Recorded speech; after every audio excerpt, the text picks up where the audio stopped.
Imagine for a second that you are living in a house, Okay. but not just any house, a fortress. The windows are boarded up with heavy timber. The doors are triple locked with rusted iron. You grow your own food in a tiny patch in the backyard, maybe some potatoes, a little spinach. Right. You're sewing your own clothes from cotton you spun yourself. And if you run out of sugar or if your crop fails, you don't run over to the neighbor's house. You just go without... You're completely on your own. Exactly. You are the master of your domain, entirely self-reliant, but you are also completely, profoundly isolated. This is what economists, in their very dry terminology, call a hermit economy. That is a very vivid way to describe what is usually a pretty dense chapter in an economics textbook. Well, I wanted to paint a picture because, snap your fingers, suddenly the walls dissolve. Just like that. Just like that. You're connected to a global power grid. You can order sushi from halfway across the world. You're watching movies made in Hollywood on a phone designed in California and assembled in China. The fortress is gone, and you are standing in the middle of this bustling, chaotic, hyper-connected global village. It really captures the visceral nature of the shift we went through. It wasn't just a policy change on paper. Not at all, and that is the reality of the transformation we're unpacking in our deep dive today. We're asking a fundamental question for modern India.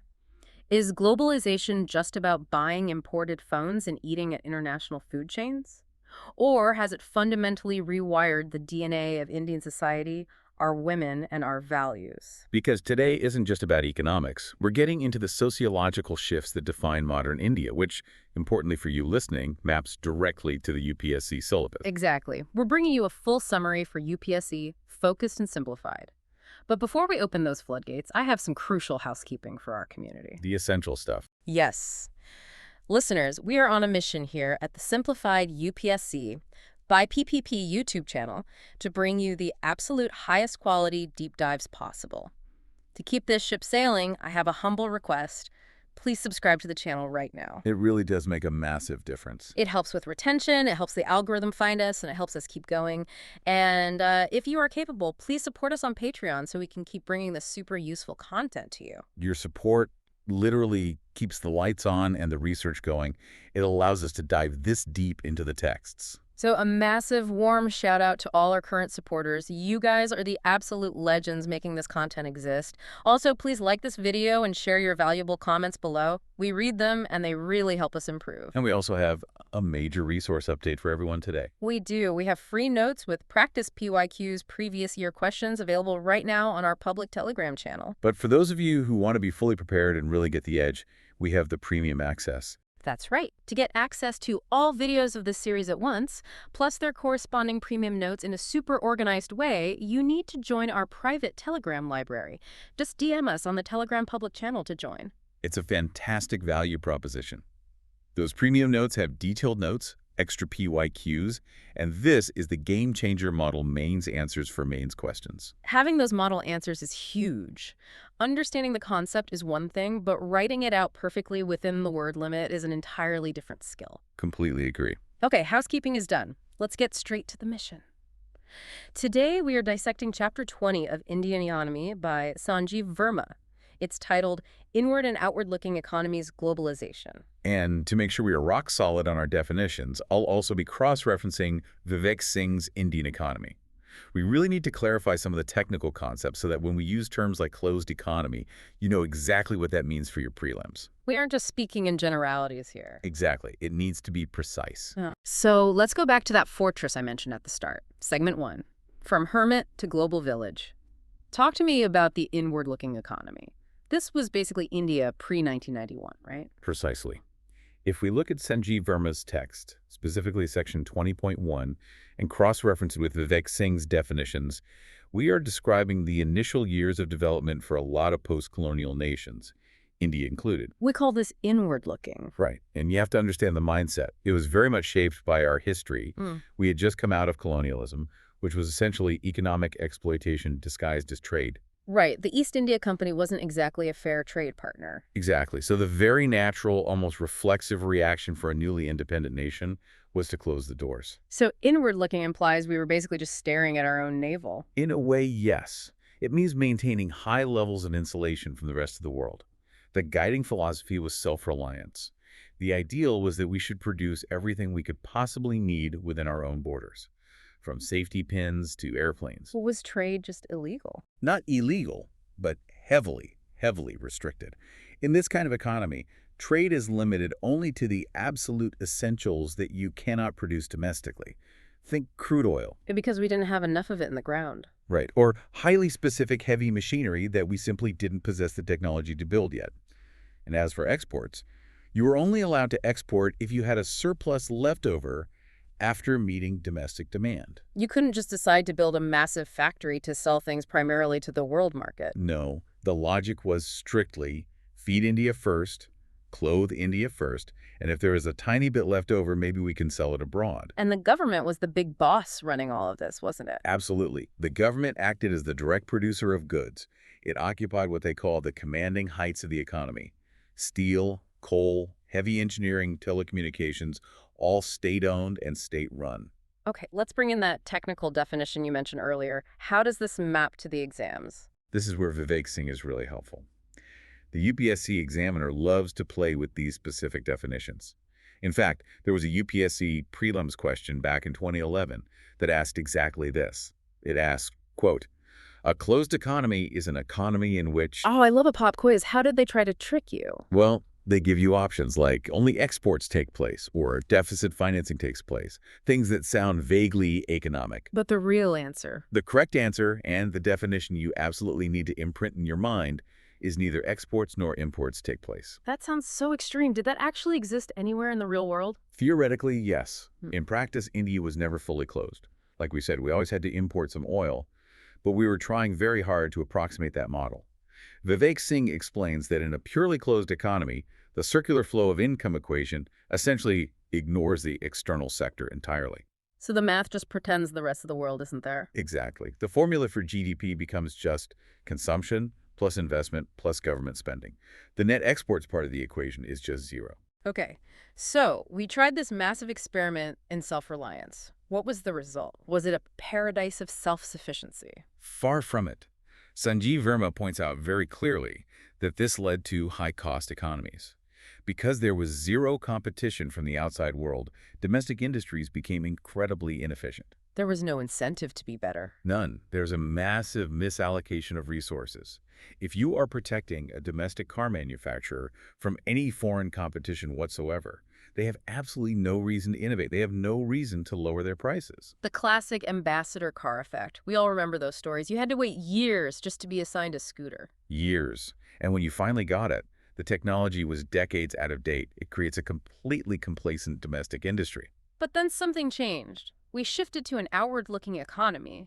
And Verma makes a very interesting point here, doesn't he? He says it wasn't always a choice. It really wasn't. A lot of people think we just woke up one day in 1991 and decided to throw a party with the global market. Right, like we suddenly embraced capitalism. But it was actually a compulsion. The inward-looking model was quite literally collapsing under its own weight. By 1991, India was facing a severe balance of payments crisis. We were broke. We had foreign exchange reserves to cover barely 2 weeks of essential imports. We were on the absolute verge of defaulting on our international loans. So we had to move from import substitution, which is trying to replace imports with domestic goods, to looking outward just to meet our inward needs. We didn't gracefully open the window to let in some fresh air. We smashed it open because we were suffocating in the room. That's a great way to put it. But once you smash that window, you realize the air outside is part of a massive global weather system. It's not just about selling a few things abroad anymore. It becomes about global integration. The curtains fell. Verma notes exactly that. The curtains fell on the era of closed economies everywhere. You look at the USSR collapsing right around the same time. You look at China's massive economic reform starting in the late 70s. The entire world woke up to the fact that insulation leads directly to stagnation. So the heavy timber walls of our fortress came down. But something must have helped smash those walls, besides just bad policy coming to a head. It was technology too, right? Absolutely. Policy opened the door, but technology is what allowed the world to walk through it. This brings us to segment 2 in our deep dive. Sanjeev Verma in section 20.2 lists what he calls the facilitators of globalization. The things that shrank the world. Exactly. What is the very first one that comes to mind? I mean, moving people. Air travel. Global accessibility. Yes, specifically the aviation industry. Mhm. Flying used to be exclusively for the super rich, diplomats, or high-level Or executives, was a luxury event. but it became affordable for the common man. And when people move, ideas move with them. Think Hmm. about the massive Kerala to Gulf migration boom. Millions of ordinary workers flying to the Middle East, sending remittances back home, but also bringing ideas and new standards of living back with them. That simply does not happen on that scale without accessible air travel, But moving people is still relatively slow. Moving data is instant. which is the second facilitator, the telecommunication revolution. I remember reading stories from the 80s where making a single phone call to the US would cost a huge chunk of your monthly salary. It was prohibitively expensive. Verma highlights this massive shift from expensive rare calls to cost-effective everyday technology. And, crucially, the shift from audio to visual telecommunication. Video conferencing. Exactly. Long before things like Zoom became everyday words, the foundational infrastructure was being laid. And we have to talk about mobile telephony here. This is a vital point Verma makes. Oh. Mobile technology didn't just improve communication in India, it completely redefined it. Because we didn't have to lay the cables. Right. It allowed us to bypass the physical infrastructure nightmares of a developing country. We didn't need to dig up thousands of miles of village roads to lay copper wire. We just needed to build a tower. This technological leapfrogging allowed rural India to join the global conversation decades faster than anyone anticipated. And then the big one, the internet. The World Wide Web. It basically eliminated physical distance entirely when it comes to information and services. I can sit in a cafe in Bangalore and solve a software problem for a client in Boston in real time. And that right there is the entire backbone of India's services export boom. Think about it. Traditionally, you couldn't really export a service because a service is consumed exactly where it is produced. A haircut, a doctor's visit. Right, I can't mail you a haircut. But the internet changed the definition of a service. Suddenly, coding, data analysis, customer support, all of it could be exported instantly. Verma also brings up media transformation as a facilitator. Yes, the massive shift from print to electronic media, specifically satellite TV. Suddenly, global events were happening live right in your living room. You weren't waiting 2 days for the newspaper to tell you about the Gulf War. You were watching the tracer fire live on CNN. Exactly. Hmm. And that creates a shared global consciousness. But more importantly for the economy, it creates desire. When you see how people live in New York or London every single night on TV, you start to want those standards for yourself. Which fundamentally changes how we live our daily lives. Verma talks about redefined living standards. This shift from hard living to soft living. Suddenly, consumer appliances like washing machines, air conditioners, microwaves, things that were unimaginable luxuries, became affordable and standard in middle-class homes. It liberates so much time, especially for women in domestic settings. It does. And it created a deep, permanent desire for convenience. It completely changed the daily rhythm of Indian life. And all of this inevitably leads to cultural exchanges. The cross-border influence of ideas and communities, which culminates in this concept of the global village. Give me the classic textbook example of the global village in action. Verma uses a perfect one. You might be sitting in your living room in India, buying a Japanese brand television, but it was actually manufactured in Taiwan. The physical goods are no longer confined by geography. The production chain is literally sliced up and scattered across the planet. You can't look at a complex product today and confidently say, this was made in country X. The design is from one place, the raw materials from 3 others, the assembly somewhere else entirely. Okay, so the picture is clear. We know what globalization is conceptually, and we know the technology that drove it, but we are analytical here. How do we actually measure this? This takes us to segment 3, indicators of globalization. This is where we need to be incredibly precise, especially for the UPSC aspirants taking notes right now. Both Sanjeev Verma and Vivek Singh offer very clear metrics for this. So what's on the checklist? How do I know if my economy is globalizing? First, obviously, is the lowering of insulation. That's the policy side. Are you reducing import tariffs? Are you removing quotas? Second is easing the restrictions on the cross-border flow of 3 things: goods, services, and investment. But there's a hard quantitative metric too, right? Yes, the absolute key metric to memorize is the increasing share of exports and imports to your GDP. Okay, let's break that math down. Exports plus imports divided by GDP. Exactly. Vivek Singh defines the openness of an economy precisely as that formula. Exports plus imports of goods and services expressed as a percentage of your total GDP. So if that number is climbing year over year, you are globalizing. Correct. Just for context on how dramatic this was for India, in 1990, right before the reforms, India's trade-to-GDP ratio was roughly 15%. Pretty low. Very low. Yeah. Today, that number usually hovers around 40 to 45%.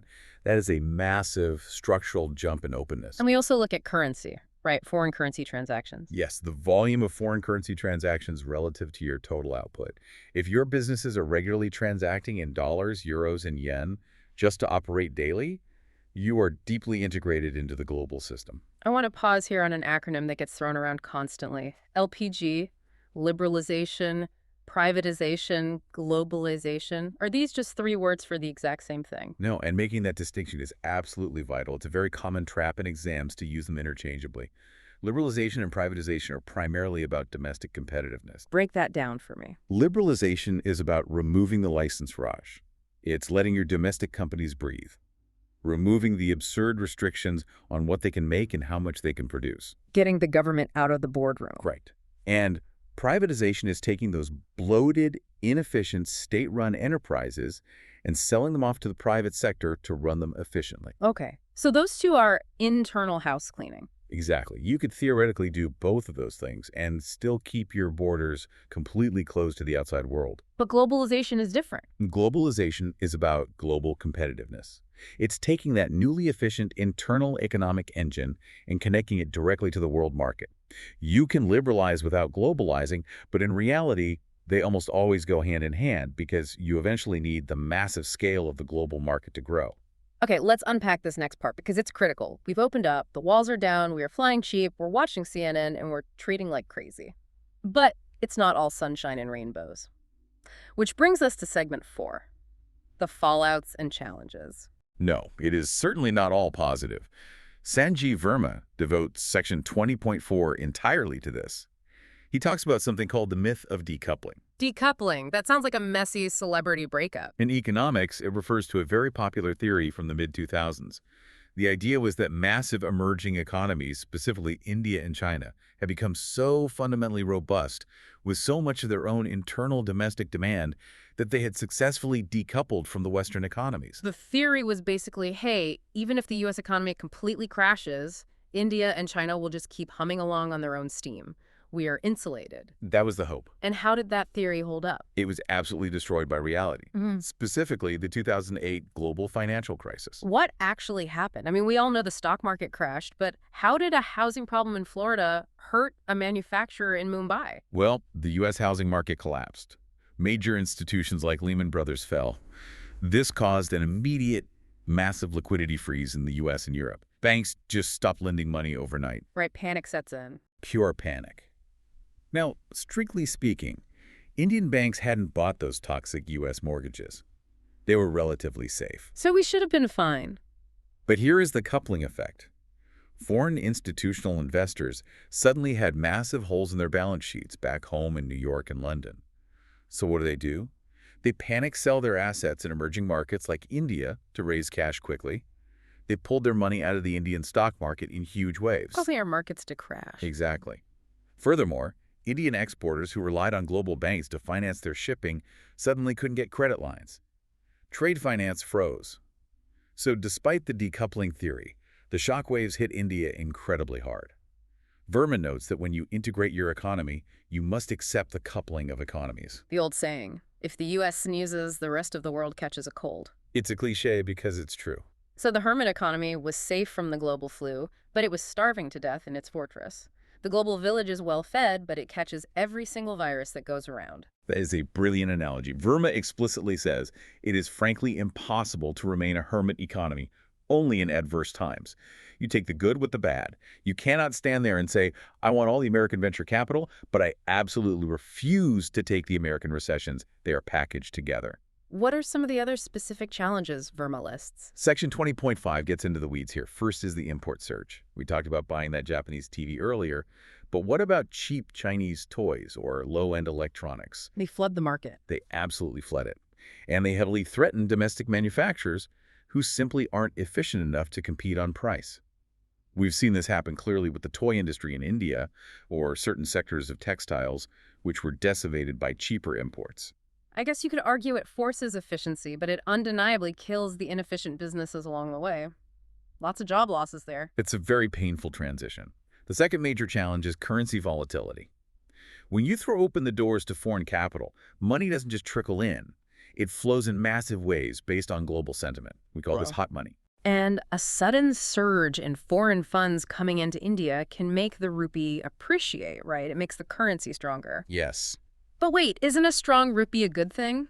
Everyone on the news always complains when the rupee falls against the dollar. It sounds good for national pride, maybe, but it is terrible if you are an exporter. Walk me through that. Think about it from the business side. If I am an Indian manufacturer selling a batch of shirts to an American buyer for $10, and the exchange rate is 50 rupees to the dollar. You make 500 rupees. Exactly.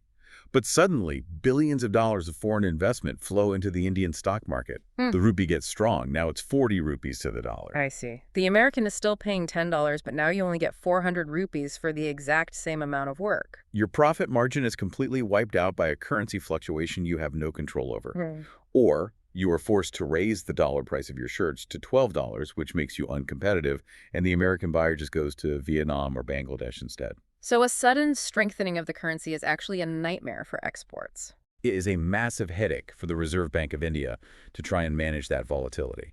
Okay, what about the cultural side of the challenges? Consumerism. Yes, Verma points to a profound shift from an investment-driven economy to a consumption-driven one. Traditionally, the Indian ethos was all about saving, right? Absolutely. You save for gold, you save to buy land, you save for your children's future. It was a culture of deferred gratification. Globalization, however, aggressively encourages spending right now. Buy the new phone on EMI. Right. Verma warns about the risk of lopsided development. A free market responds to where the money is, not where the need is. Meaning? Meaning the market will happily produce high-end luxury apartments and premium SUVs because the globalized middle class has the money to buy them. But it will ignore affordable housing or public transport because the profit margins aren't there. We produce what sells, not necessarily what society desperately needs. Does globalization actually solve poverty then? Or does it just change what poverty looks like? That is the trillion-dollar question. Verma notes very clearly that globalization does not automatically solve poverty, and it certainly doesn't solve regional imbalances. In fact, it often increases inequality. The rich get richer faster than the poor get richer? Exactly. The immediate benefits flow overwhelmingly to the urban skilled worker. The software engineer in Bangalore sees their salary skyrocket. Meanwhile, the rural, unskilled agricultural worker gets left entirely behind by this new economy. The gap between the haves and the have-nots widens dramatically, even if overall absolute poverty statistics slowly improve. Which brings us perfectly to segment 5. And for our listeners preparing for the mains exam, pay very close attention here. This is the sociological meat of the discussion, the impact on Indian society. This is what Verma frames as the new India versus real India debate in section 20.6. Because globalization isn't just about trade balances. It literally rewires how we relate to each other as human beings. Let's start with the positives of this social rewiring. The single most visible impact is the massive expansion of the growing middle class. Globalization created entirely new job sectors, IT, BPOs, modern services that put serious money into the pockets of millions. And this wasn't inherited wealth. No, this was new money based on merit, education, and skills. And with increased income comes higher purchasing power and better living standards. Another thing is information, right? You're no longer in the dark. Yes, information symmetry. This is a huge shift. 20 years ago, you bought a product based on whatever the local shopkeeper told you. You had absolutely no way to verify if it was good quality or safe. You just had to trust them. Now you check global reviews instantly on your phone. You understand global safety standards. If a specific model of car fails safety tests in Europe, Indian consumers know about it the same day on Twitter. The consumer is vastly more empowered. We touched on mobile phones earlier for infrastructure, but in a purely social context, it's all about connectivity. Exactly. Mobile telephony penetration is over 80% now, reaching deep into the most remote villages. It connects incredibly difficult terrains, and building on that connectivity is social networking. Which Verma calls faceless communication. He does. And he points out that it allows for an unprecedented level of free expression. Think about this in the context of traditional Indian society, which has historically been very stratified by caste, religion, and region. The digital space flattens that hierarchy. It can. You often don't know the caste or background of the person you are debating on a forum or on Twitter. It allows for a democratization of voice that simply wasn't possible in a traditional village panchayat setting. I mean, sometimes people do find out and it gets incredibly toxic, but the underlying potential for an equal playing field is definitely there. What about the cultural blending? Verma discusses the emergence of a harmonized culture, a cross-border acceptability of norms. Give me an example. Things like the widespread adoption of unisex personal wear, everyone wearing jeans and t-shirts regardless of gender or background. Or the celebration of days like Valentine's Day or Father's Day. Which were definitely not traditional Indian festivals. Not at all. But they are now firmly embedded in the urban cultural calendar. I can practically see the traditionalists rolling their eyes right now. And that is exactly where the social tension lies. But Verma argues that, in some ways, this actually fosters a more cohesive society. It creates a shared, predictable urban culture that somewhat transcends older regional or linguistic differences. Now, here's where it gets really complex and important for the exams, the impact on women. This is directly linked to a 2015 GS1 mains question. It asked, quote, discuss the positive and negative effects of globalization on women in India. How would you structure an answer to that? You have to treat it as a classic double-edged sword. You must show balance. Okay, start with the positive side. Economic independence. Globalization opened up entirely new career paths that either didn't exist before or were socially closed off to women. Millions of women entering BPOs, the corporate sector, aviation as pilots, even expanding roles in the army and police. Because the service sector is generally less reliant on sheer physical strength than heavy manufacturing, it's inherently more gender neutral. Exactly. And Verma notes that this newfound financial independence is the primary driver helping women move beyond traditional, confined domestic roles. Does it impact older societal issues, like the dowry system? In certain educated, highly urbanized sectors, yes, you see a decline. When a woman is a strong earning asset to the household income, often earning as much or more than her husband, the underlying power dynamic fundamentally shifts. She is no longer viewed through the toxic lens of being a financial liability to her family. That makes sense. But you said it's a double-edged sword. What's the negative side for that mains answer? It is the paradox of empowerment versus vulnerability. Statistically, crime against women has increased alongside this economic integration. Verma also notes rising rates of marital discord and divorce. Why is that? Is it just a clash of traditional values meeting modern independence? That is a large part of it. As women assert their financial and social independence, it directly challenges deeply entrenched patriarchal structures within the home. That friction leads to conflict.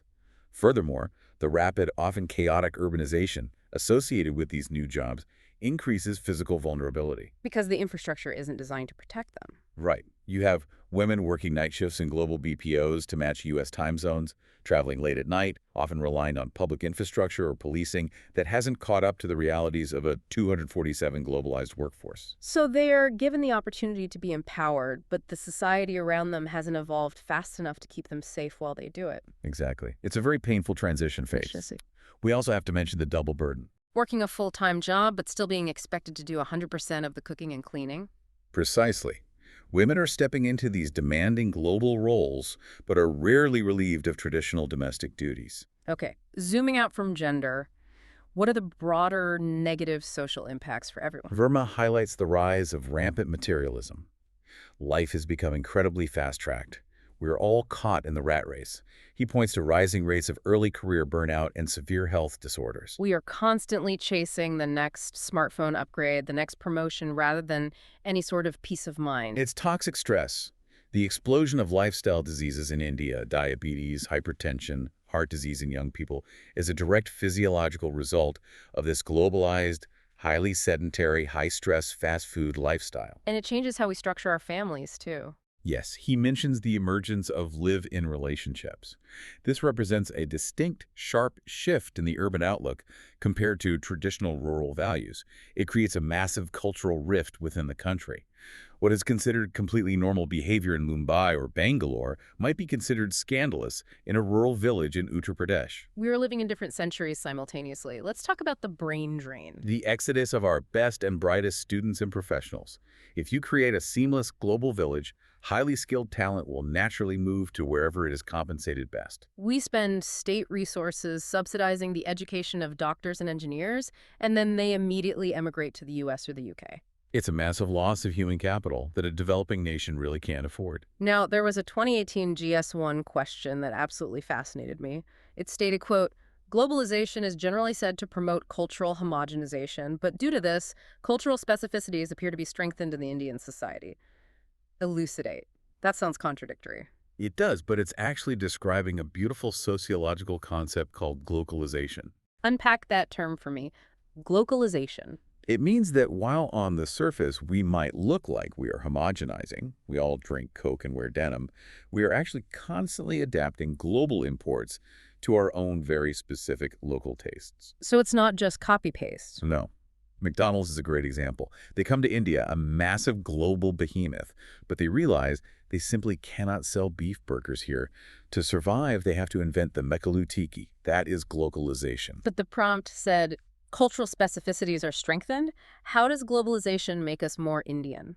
Because globalization puts immense pressure on local identity. People start to feel their unique culture is being threatened by this tidal wave of Western influence.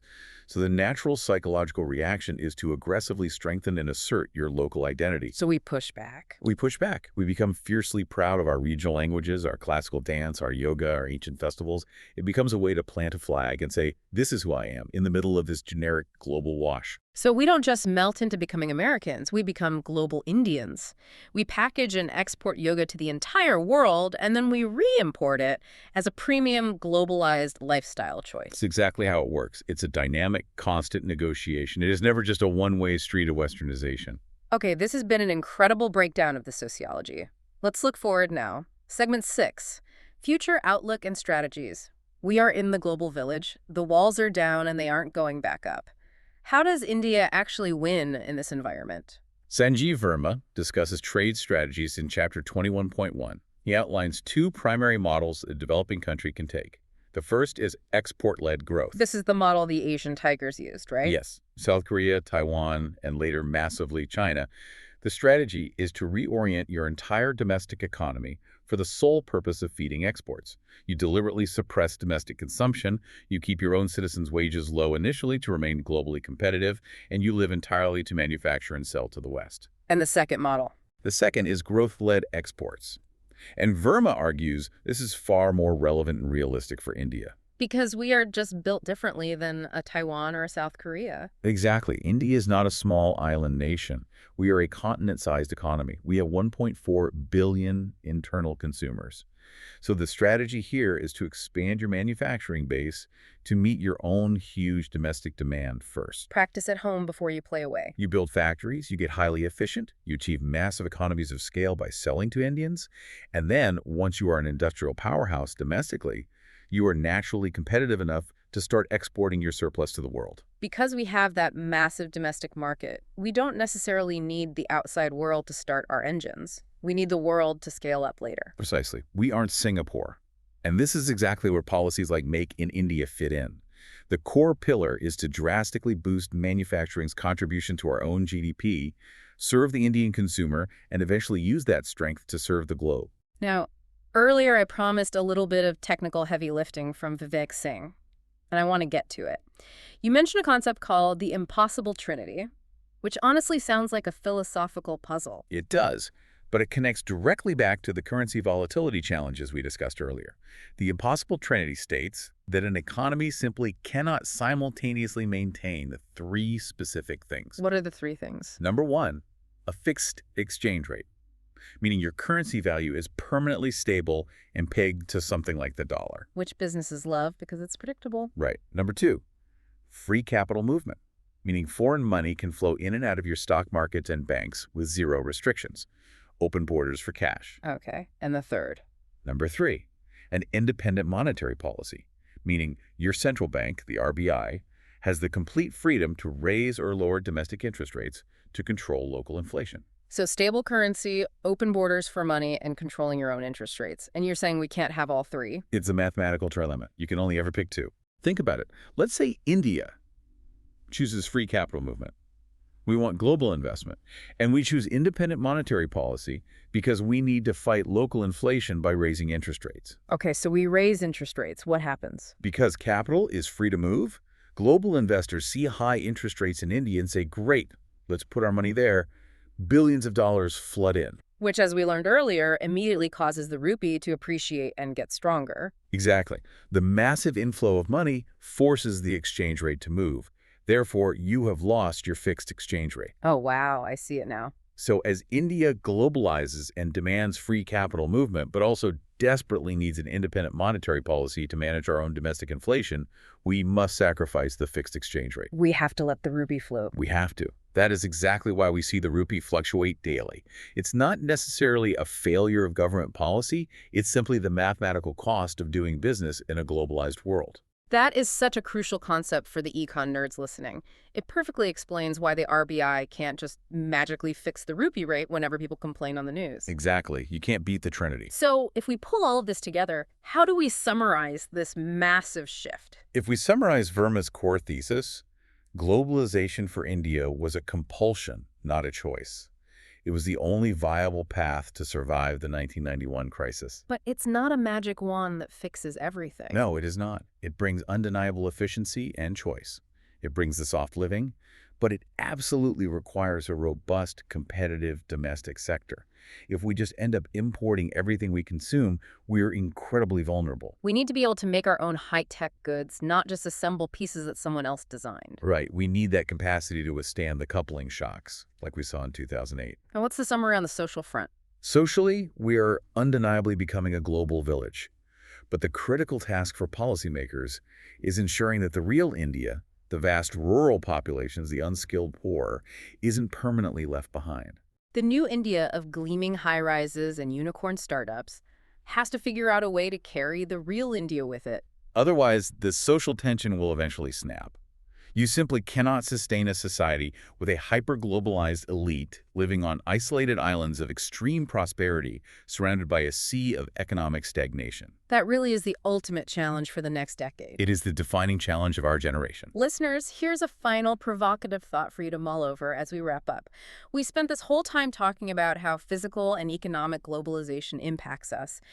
But with the rapid rise of AI and fully remote work, are we entering an entirely new phase of virtual globalization? A very real possibility. A phase where you don't even need to move physical goods anymore, just seamless digital services across borders. And if that happens, does India, with its absolutely massive young digital native population, finally hold the ultimate upper hand in the global village? Something for you to think about. That is definitely the next frontier for the economy. A massive thank you to our supporters who help us create this content. Please, if you haven't already, subscribe to the channel and support us on Patreon if you found this deep dive valuable. And please don't forget to take advantage of the resources we mentioned. Yes, go grab the free notes and practice PYQs right now on the public Telegram channel.